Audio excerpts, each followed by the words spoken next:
Yo guys, what's going on? My name is Aaron and welcome back to another MotoGP career mode. Today it's round 3 at Austin. Obviously we are Aaron, that's just what it is, on the SICK 58 team. There's the grid. Once again, it is too fast for me to read it out unless I memorised it, and I'm not memorising the grid.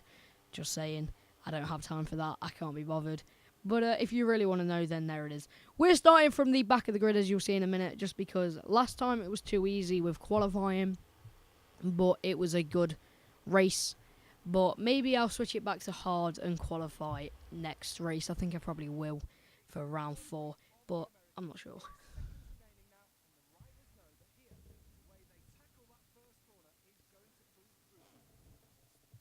So, the lights are on, and we're just waiting for them to go off. So obviously that's how you start, obviously, and we get a decent start moving up into 28th there, although we are still going to hopefully get past Arenas and some other people. We got past Pagiolani, sorry, and we completely took out, I think that was, not even too sure, I think it was Pagliani, but again I'm not sure, it could have been Arenas.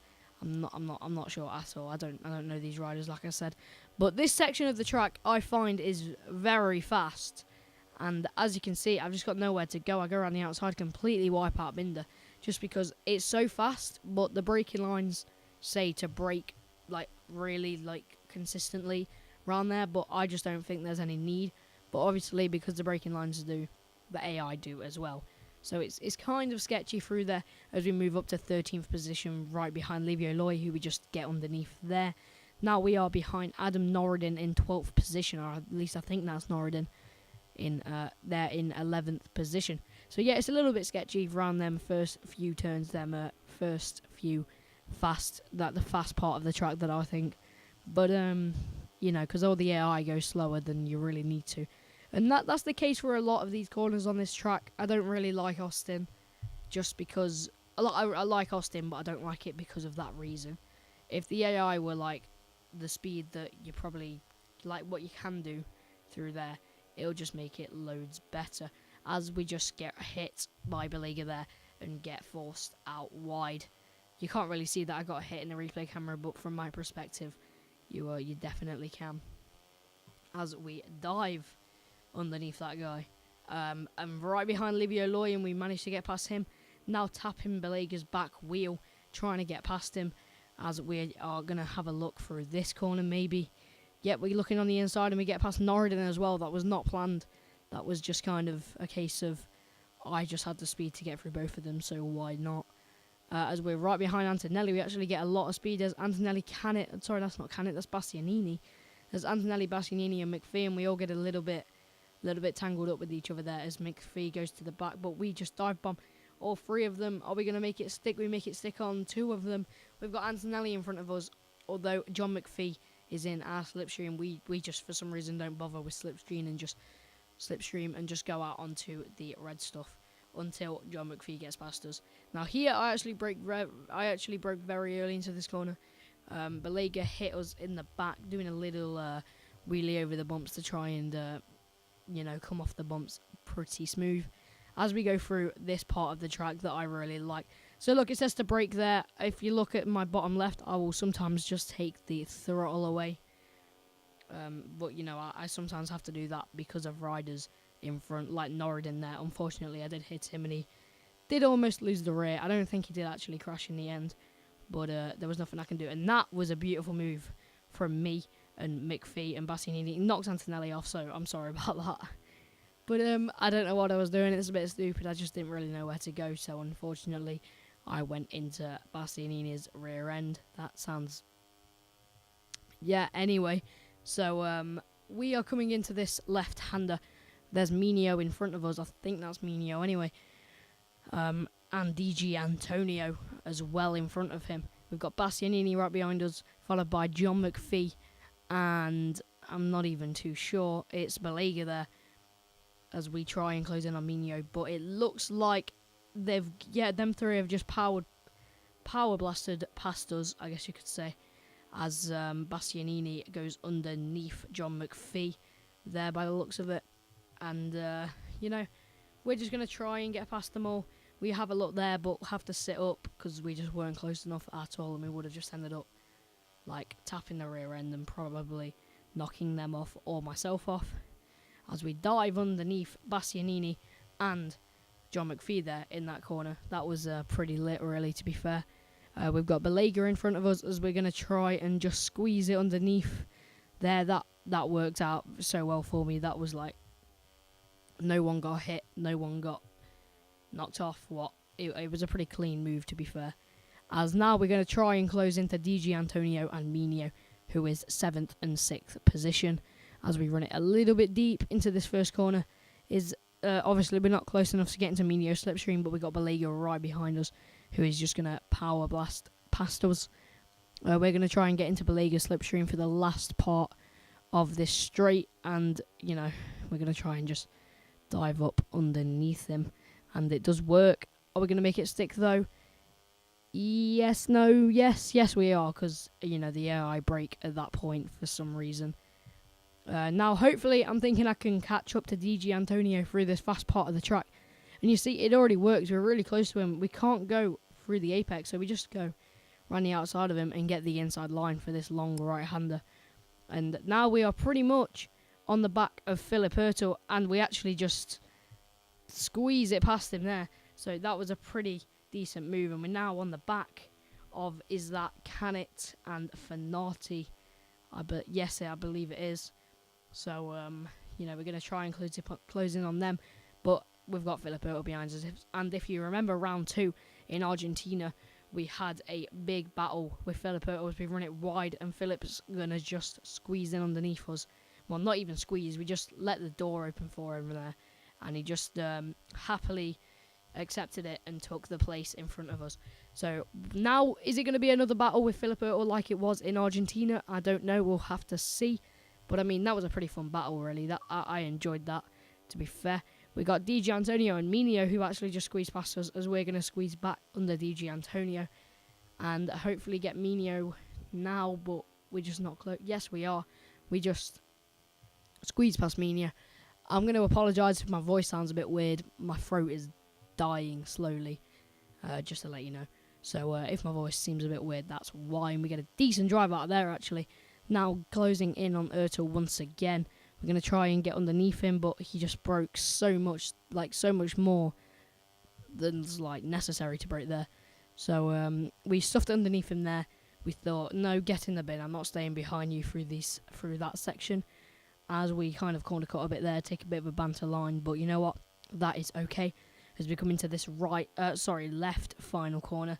I kind of said right because I'm a retard. We come into this left final corner. We got Philip Hurtel in front of us as we cross the line to start lap 4 out of 5 in 6th position. So at the minute, I'm thinking that I could definitely get a top 5 and possibly get above the top 5. More like 4th, 3rd position. Maybe on the rostrum. I'm not sure. We'll have to see. But, we are very far away. But we're going to hopefully just have a look and see if we can close in on these people here. So obviously we're going faster than they are.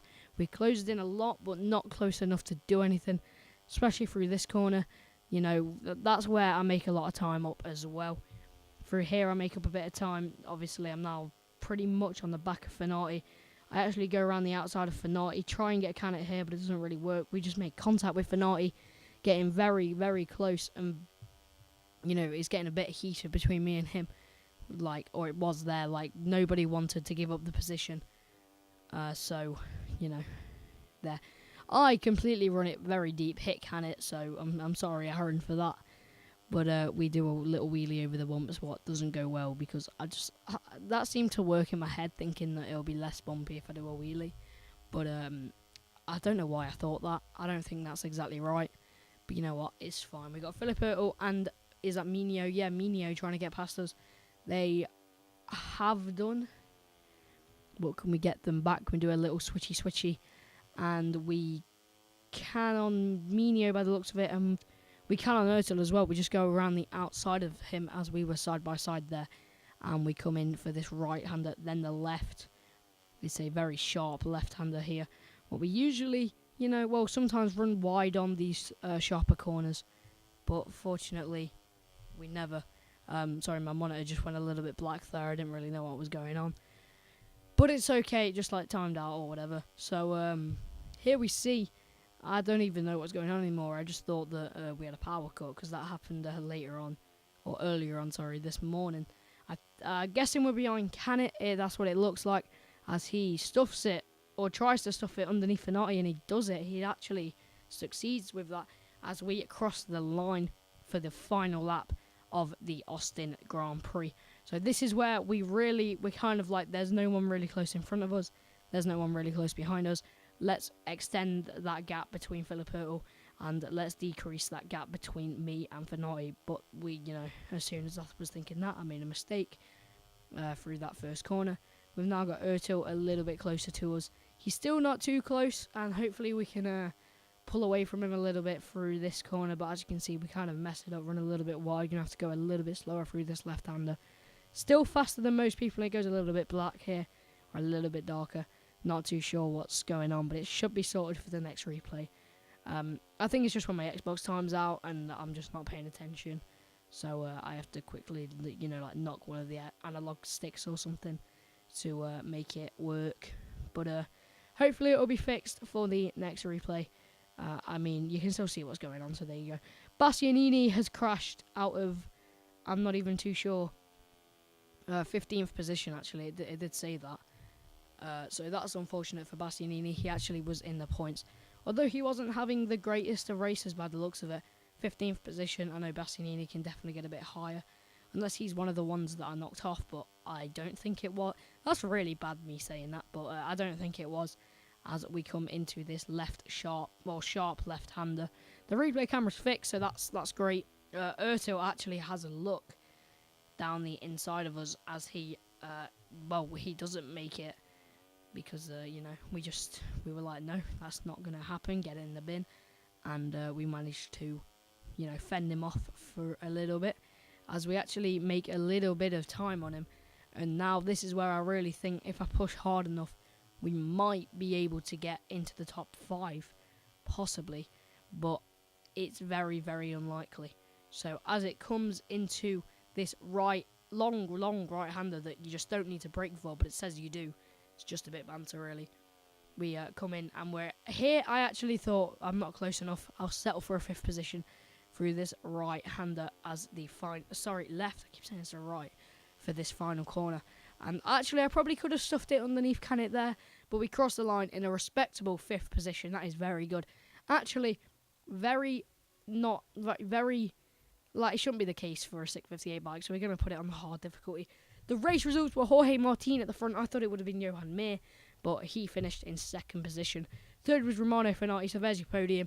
Aaron Canet in 4th, Aaron Lilly in 5th, Fabio Di Gianantonio in 6th, Nicolo Belega in 7th, John McPhee in 8th, Adam Norridin in 9th, Nicolo Antonelli in 10th, Livio Loy in 11th, Tatsuki Suzuki in 12th, Gabriel Rodrigo in 15th, Ramirez in 15th, Sasaki, in 16th, just ignore that bit at the bottom. Jules Danilio in 17th, Juan from Guevara in 19th, Andrea Minio in 19th. Sorry, that says 18th. I can't read. Juan from Guevara was in 18th, Minio in 19th, Ertil in 20th, Arenas 21st, Arbadillo. Oh, sorry, that's not what it says. Bezzechi, Herrera, Pagilani. I can't say these names. Kato Toba, Dalla Porta, Binder, Bender Schneider, Aradspad Pudavat. I think that was someone, and then I'm not really too sure. I kind of made a mistake saying some of the names there, I'm not going to lie. But, you know, that was a respectable P5th. I'm actually happy with that. If we go over to the standings here is the Constructors' Championship, if you guys are interested. And the rider standings, we are there in 8th position in the Moto3 class. Actually, thinking about it now, I would like to see what is happening in the MotoGP class, so we'll look at that next time. But if you like the video, drop a like and subscribe.